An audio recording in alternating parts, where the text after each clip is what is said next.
Bon, on suppose que vous avez dépensé $20 par jour. Bien, pour qu'on vous dépensez par semaine, c'est 20 multiplié par 8. Là-bas, directement $160. Pour un mois, là-bas, $640. On a une question pour nous poser. Combien vous avez touché par mois pour dépenser $640 là-dedans? Si vous êtes capable de répondre à une question, ça, l'important pour nous. Mesdames et messieurs, bonjour et bonsoir. Dans la vidéo, ça nous va présenter 5 techniques qui permettent de faire économie. Comment pour gérer l'argent sans problème. Reste branché, nous allons voir 5 techniques clés. Votre succès dépend de vous. Et tout ce que l'esprit peut concevoir et voir, on peut aussi l'obtenir. Le succès est beaucoup plus spirituel que matériel.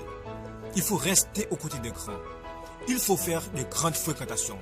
Des personnes qui peuvent vous tirer vers le haut. Le succès est un état d'esprit. Première technique là, c'est acheter une seule fois. Acheter une seule fois, ça veut dire acheter des choses de qualité pour capable faire économiser l'argent.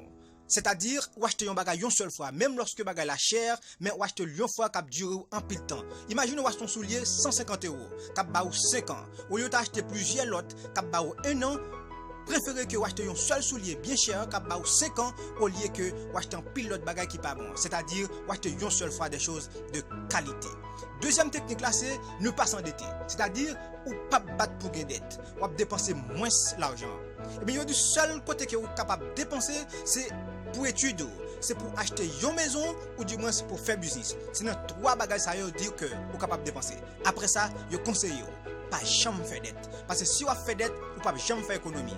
Le comme la vie dans mon, vous êtes obligé de payer ça que vous devez sans que vous n'ayez jamais une possibilité pour capable de serrer aucun argent.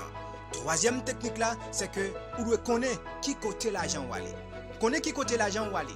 Chaque fois que vous dépensez l'argent, il faut connaître exactement côté ça, qui ça qui est lié. Pour qui ça vous dépensez l'argent ça. Pour qui ça c'est là que vous dépensez. Est-ce que c'était un besoin qui est essentiel?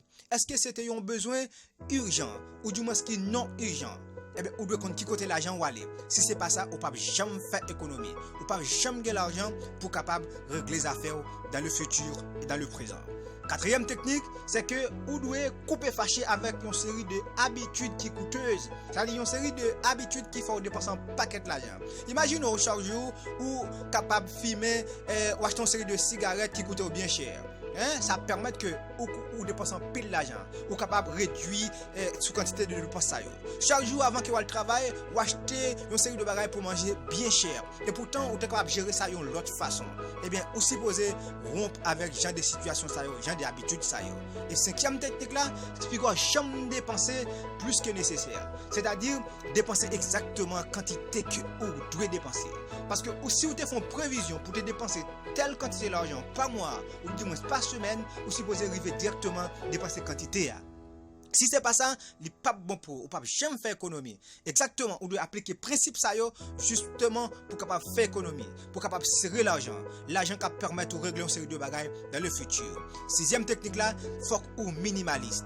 Minimalisme, c'est-à-dire que ou c'est un monde qui peut pas dépenser l'argent n'importe côté. On peut pas le faire excès pour dépenser une série de l'argent, une série de côtés qui pas trop important pour vous. D'accord? Donc, vous supposez questionner achat.